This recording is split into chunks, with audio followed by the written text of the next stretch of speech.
Hi, everyone. Welcome to Tuesday Talk Shine Your Light. Shari Hembry here, author of Journey of the Lightworker. I have a very delightful guest today, Jean Slatter. Jean and I connected through a mutual friend, Joelle St. Germain, and I wanted to share the amazing concepts behind her book titled Hiring the Heavens.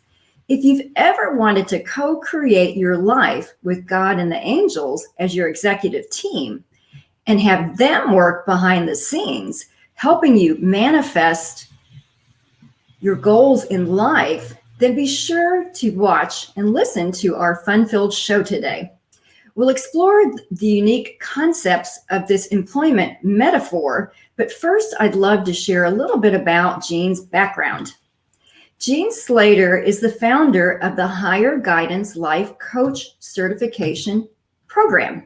She is an accomplished author, an inspirational speaker who has helped thousands to receive clarity, direction, and purpose through their direct access to higher guidance.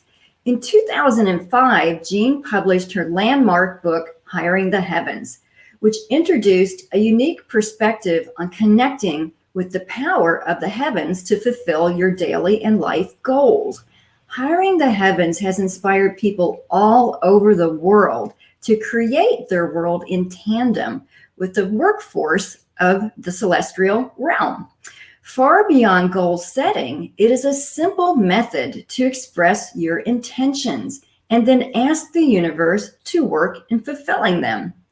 Jean has been a presenter at conferences alongside Marianne Williamson, Joe Vitale, Dan Millman, and Don Miguel Ruiz, and the keynote speaker at the Unity Conference in Florida. She has done dozens of radio and talk shows, and I'm very excited to have her here today. Welcome to the show, Jean. How are you doing? Hey, Shari. I'm doing great, and I'm so excited to be here with you. This is just wonderful, and thank you for inviting me. Absolutely. I'm thrilled to have you here. I adore your book, and it's definitely helped me in times when I feel like I've been a little overwhelmed. And it's such a wonderful concept, and I definitely wanted to share it with my audience. I'd love for you to maybe tell everybody just a little bit about your background, maybe where you were born, where'd you grow up, and just if you have an obstacle in life that you've overcome and feel like sharing that, that would be great too. Yeah. Oh, I'm so glad that you asked that because I don't always get to tell that story. But you see, I grew up in Minnesota. The first 20 years of my life, I was raised in a fundamentalist Christian church that I consider a cult. And the reason that I considered it a cult is because it had such incredible mind control. It's like it told us we were chosen above everyone else, right? And that kind of is the symbol to me of a cult where you block out any reason other than the dogma that they're presenting, and you dare not question it because you would lose your status of being chosen. And so there I was in that church. Well, I was indoctrinated in it from the time I was a little child. But I did the craziest thing when I was 19. I actually began to use my mind and I questioned some of the dogma. Yeah. And when I did that, everything fell apart. And it caused me to leave the church, and the rug was pulled out from underneath me.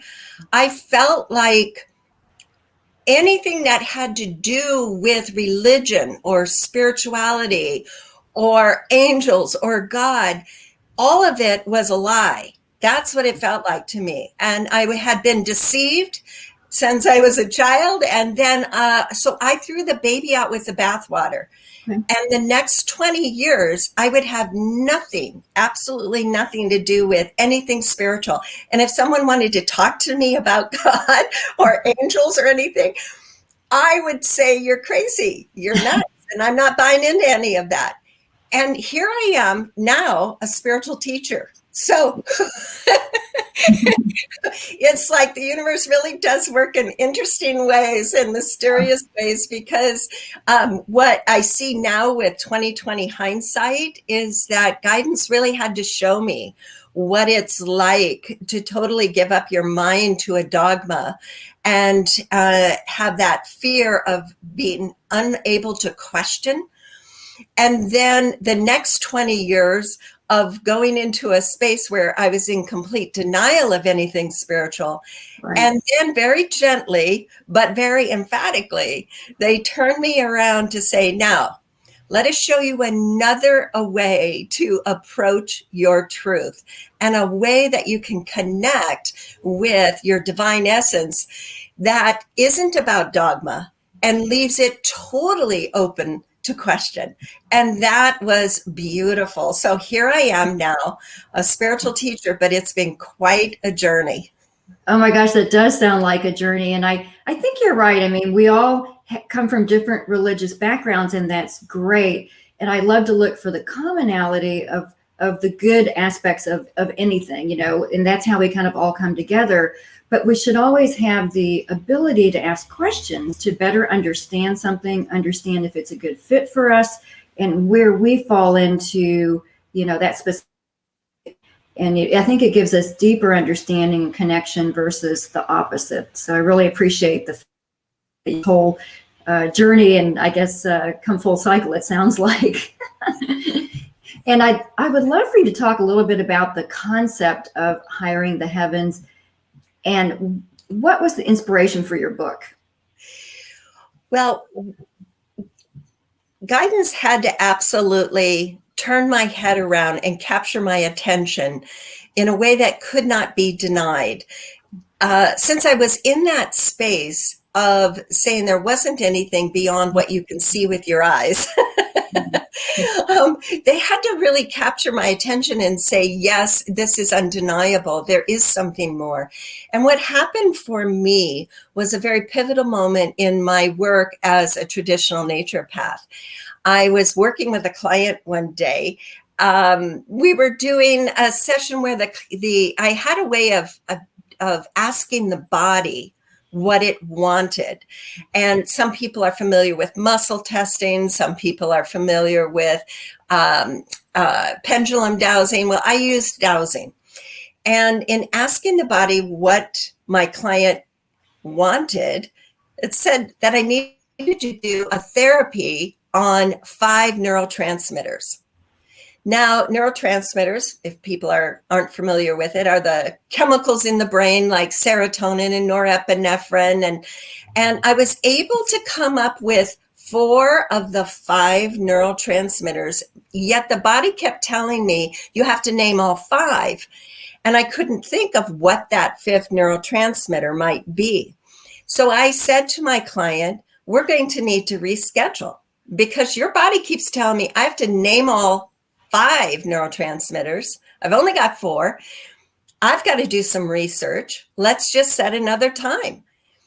And then my client, who was a layperson, the first words out of her mouth were, well, is histamine a neurotransmitter? And I said, no. Histamine's not a neurotransmitter. Histamine's that stuff your sinuses produce when you have an allergic reaction. Like, that's why you take an antihistamine, but it's not a neurotransmitter. Then at the very next moment, for whatever reason, I turned around and I pulled a book off my shelf that I had purchased 1 year prior, but I had never opened. But for whatever reason, I turn around, I pull it down off my shelf, and it opens to a page where the word histamine is in the title. So I thought that was really interesting in and of itself. But what happened next changed my life. It was as if something took my eyeballs and pointed them to a line buried in a paragraph on this page. I did not read anything else. It was just this one line, and I read it out loud, and it said, histamine is also thought to be a neurotransmitter. Oh. That was my moment, Shari, when you cannot explain that. Right. With any kind of just saying, well, that was just an amazing coincidence. Clearly, something had whispered to my client and to ask about histamine. And when I said, no, that's not it, something had made me turn around and pull this book off this shelf, open the page and say, yes, it is. Right. And of course, that was the fifth neurotransmitter, undoubtedly. I did the clearing on it. I could not wait to get my client out the door because, frankly, Shari, I was spooked. I was totally spooked. I sat there grappling with what had just happened, thinking to myself, what's the explanation? How do I explain this? Because at the time, I'm not into anything beyond what I can see with my eyes. But something happened that I couldn't explain. And so I thought to myself, this weird idea came into my head. And now I look back at it and realize that too was inspirational. Right. But this idea came into my head. What if I have a spiritual physician guiding me from the other dimension and actually helping me with my clients? And I thought, well, if that's the case, maybe I'll just start calling upon this spiritual physician. And then I did that. Amazing things started happening in my practice. I would just be inspired how to help my clients in ways that I couldn't have possibly known. The very next thing I did, Shari, since that was working so well, is I thought, well, if I have a spiritual physician, maybe, just maybe, there's other talents and abilities I can call upon to help me with my work. So I created an entire work committee. I hired a spiritual receptionist, a spiritual marketer, a spiritual time manager, a spiritual finance consultant, and I brought them all in and I began to talk to them just as if I was talking to a physical staff. And each morning when I would go to work, usually in my car, I would hold a staff meeting. And I would tell them what I've got going on that day, who I have coming in, and what I needed help with. And it worked so well, Shari, that I'll cut to the chase. For the next 10 years, I was able to work part-time and support my family of 4 children, and my husband was able to stay home with our 4 children. And I never had to hire anybody on the physical level because every position I needed, I hired from the heavens. I love that concept. I think I could use a little time management help and some marketing. I need to create a little bit more of my own team to help me. But I do think it's interesting, like you said, to ask for help from God, the universe, the angels, whatever your belief system is, and then look for that guidance. And, and it could be so subtle, a thought will just come into your mind and it's exactly the right solution if you just pay attention. And so I love the whole concept of that.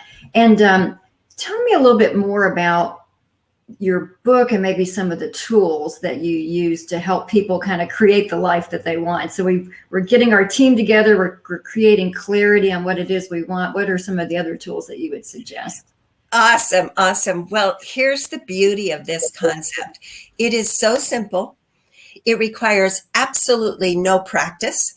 Okay. You do not have to have any particular skill. There's just nothing you have to do to prepare yourself for this. The idea is simple. Just imagine that the spiritual world is every bit as complex as our own physical plane, and that every talent, ability, skill, personality trait that you can possibly think of exists in the spiritual realm. And so whatever it is that you're doing here on the physical plane, I invite you to hire from the heavens first, hire from this incredible celestial resource pool, and bring in those abilities into the physical dimension. And when you do that, 3 things could happen. The first thing that could happen is that, like you've been talking about, you're inspired yourself with the information you need. Like, for an example, if you you're wondering what to do about a particular emotional issue that you have, and you've been struggling with it and can't figure it out, and you hire a spiritual emotional specialist or a spiritual psychologist to work with you, and you all of a sudden might just know, like a thought comes in out of nowhere of exactly what you need to do to deal with it. Yeah. The second thing that can happen is that the heavens will literally kind of bring to your doorstep the embodiment of the skill and the talent that you hired. That happened to me recently when my car overheated. Okay. I'm driving on the road and I'm thinking, oh my God, what do I do? So I hire a spiritual mechanic to help me out with my car because I'm not that adept at car mechanics at all. So I pull into like a 7-Eleven gas station. There's no mechanic on board, as you know. And I stop the car, and out of the front door walks a customer. For whatever reason, he immediately turned and he looked at me, walked right over to me and said, "Can I help you? I'm a car mechanic and I just thought you might need some help here."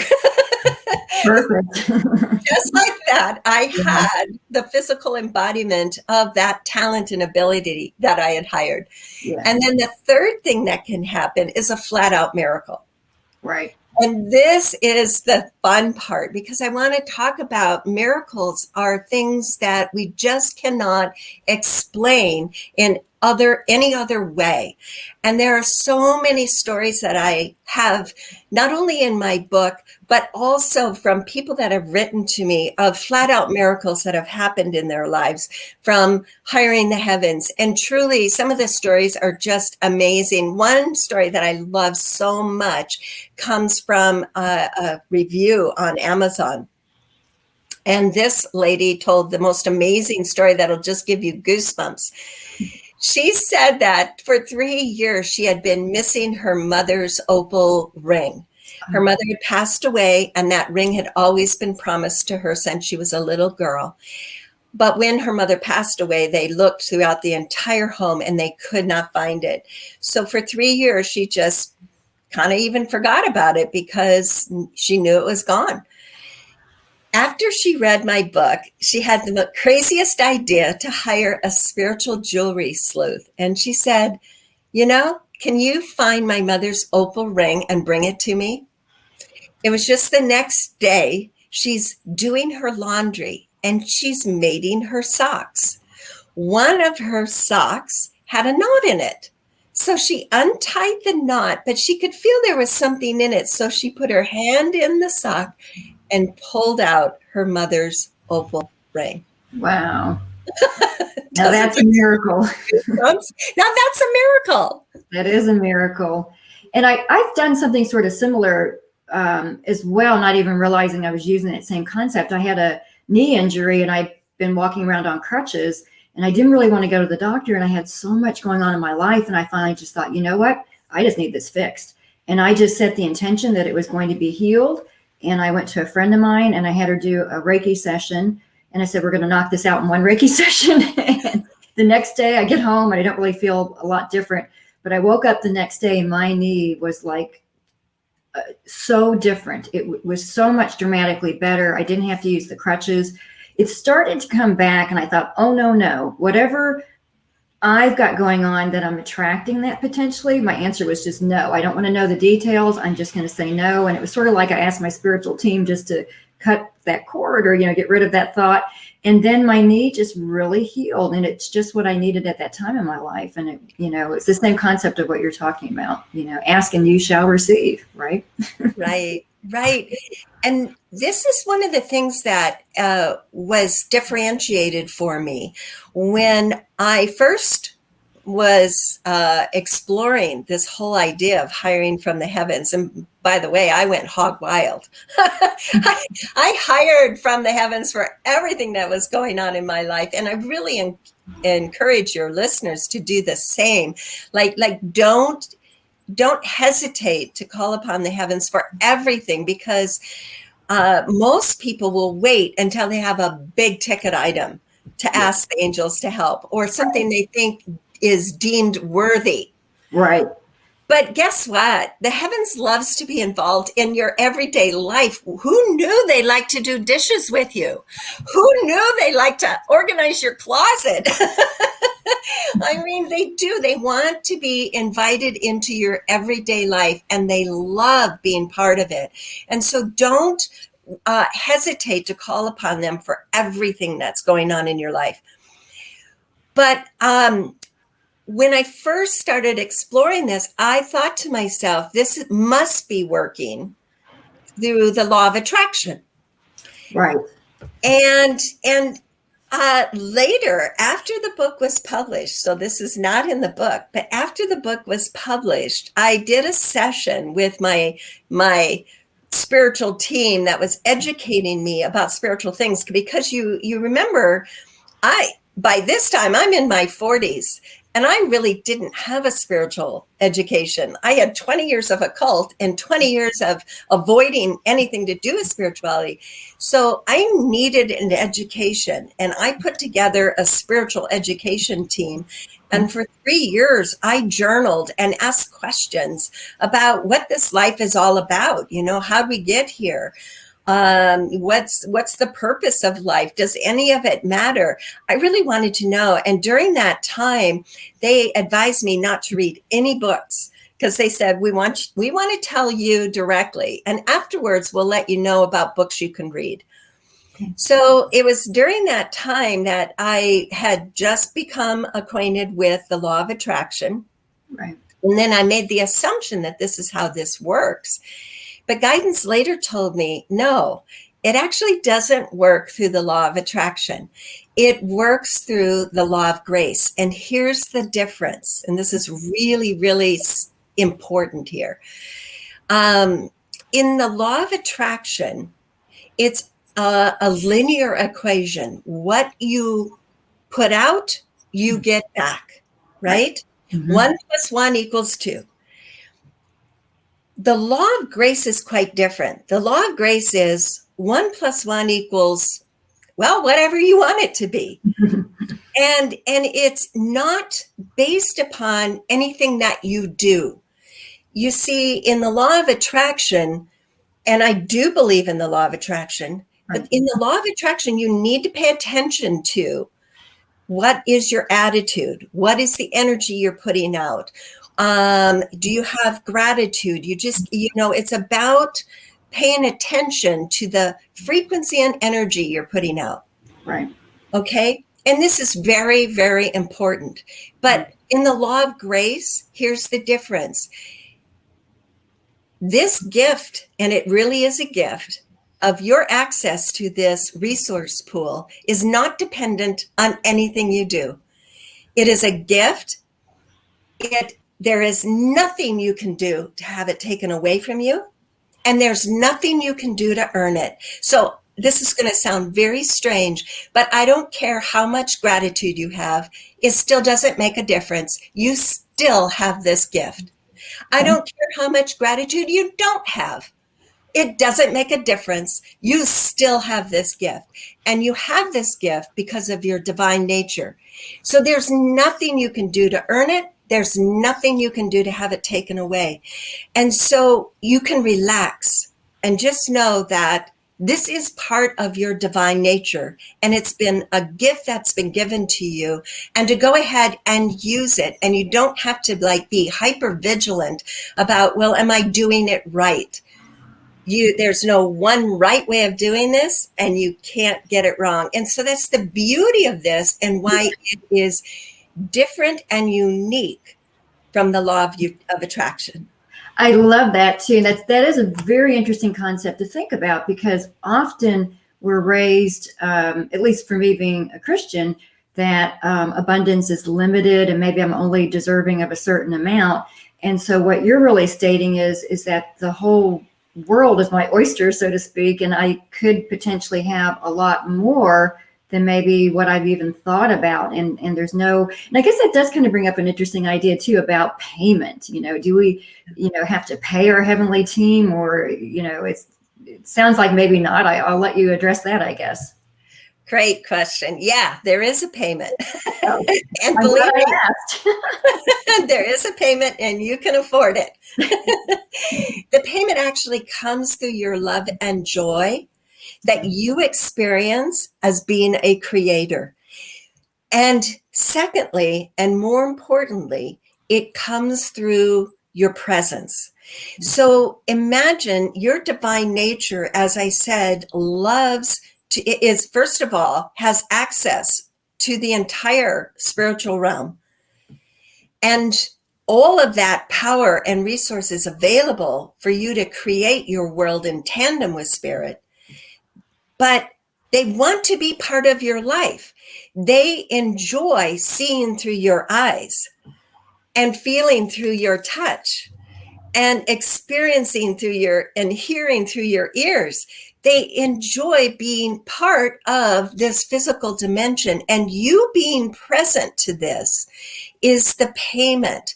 Because how many of us, and we can think back in our lives of times when we were just not present, when we were kind of on autopilot and not even, paying attention to life and or attempting to escape it and desiring to escape it and just wanting to be somewhere else.